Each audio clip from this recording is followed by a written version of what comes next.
Shalom, betapa besar kasih karunia Allah yang tercurah bagi hidup kita semua. Saudaraku, renungkanlah kebenaran firman Tuhan yang dapat mengubah kehidupan kita semua.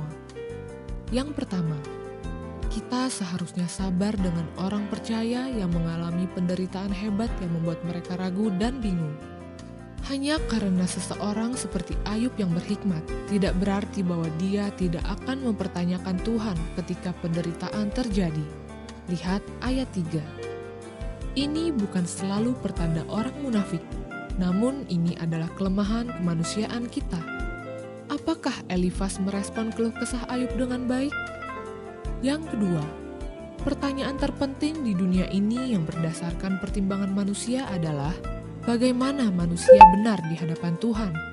Seperti yang tertulis di Ayub 4 ayat 17. Ini adalah pertanyaan yang tidak ada ujungnya, karena jawabannya berdampak pada nasib manusia di surga atau neraka selamanya.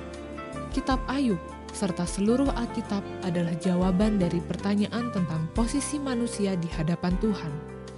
Karena itu, waktu yang dihabiskan dengan firman Tuhan menjadi jawaban bagi setiap kita. Ayub pasal 4, Introduction. Sahabat Ayub terkejut dengan cara Ayub yang mempertanyakan hubungan dia dengan Tuhan. Karena itu Elifas merasa terdorong untuk membela kehormatan Tuhan. Ayat 1-21. Elifas mengklaim diberi pengetahuan rahasia melalui penyataan khusus dari Allah, dan bahwa dia sudah belajar banyak dari pengalaman pribadi. Dia berpendapat bahwa penderitaan adalah akibat langsung dari dosa.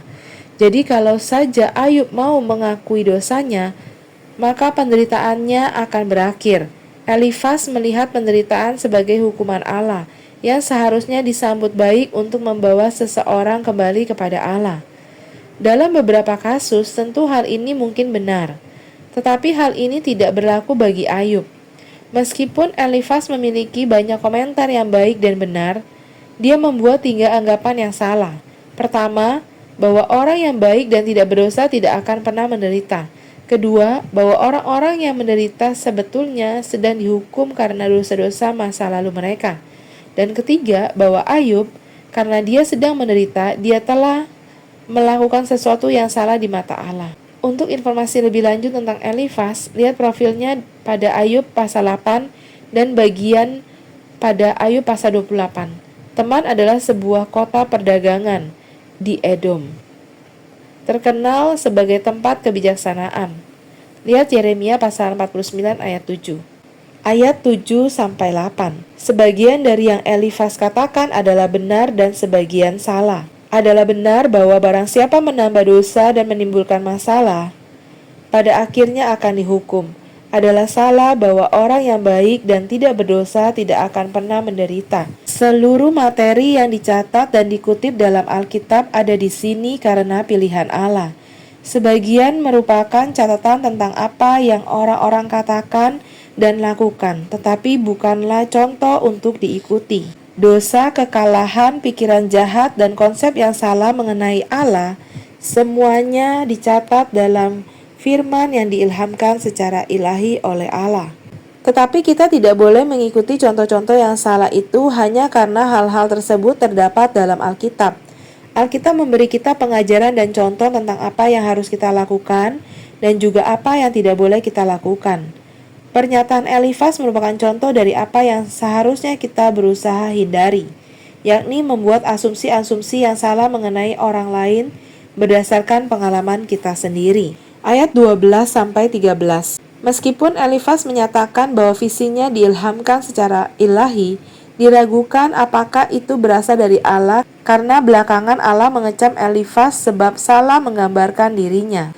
Apapun sumber visi itu, hal tersebut dirangkum dalam Ayub pasal 4 ayat 17. Pada permukaan, pernyataan ini sepenuhnya benar, yakni bahwa manusia biasa tidak bisa dibandingkan dengan Allah dan seharusnya tidak mencoba untuk mempertanyakan motif dan tindakan Allah.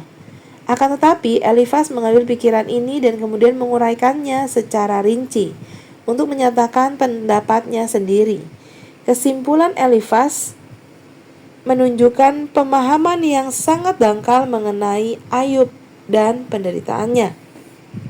Adalah mudah bagi para pengajar, konselor, dan para sahabat yang bermaksud baik untuk memulai dengan sebagian dari kebenaran Allah, tetapi kemudian menyimpang dari persoalan. Jangan membatasi Allah dengan sudut pandang dan pemahaman terbatas kita tentang kehidupan. Ayat 18-19. Apakah para malaikat memang melakukan kesalahan? Ingatlah bahwa yang berbicara adalah Elifas, bukan Allah. Jadi kita harus berhati-hati dalam membangun pengetahuan kita tentang dunia rohani dari berbagai pendapat Elifas. Di samping itu, kata yang diterjemahkan dengan tersesat dipakai hanya di sini dan artinya tidak jelas. Kita bisa menyelamatkan kredibilitas Elifas dengan mengatakan bahwa yang dia maksudkan adalah para malaikat yang jatuh. Tetapi ayat ini tidak dimaksudkan untuk mengajarkan tentang para malaikat. Elifas sebetulnya sedang mengatakan bahwa manusia yang berdosa berada jauh di bawah Allah dan para malaikat. Elifas benar tentang kebesaran Allah, tetapi dia tidak memahami tujuan-tujuan lebih besar dari Allah berkaitan dengan penderitaan. Amin.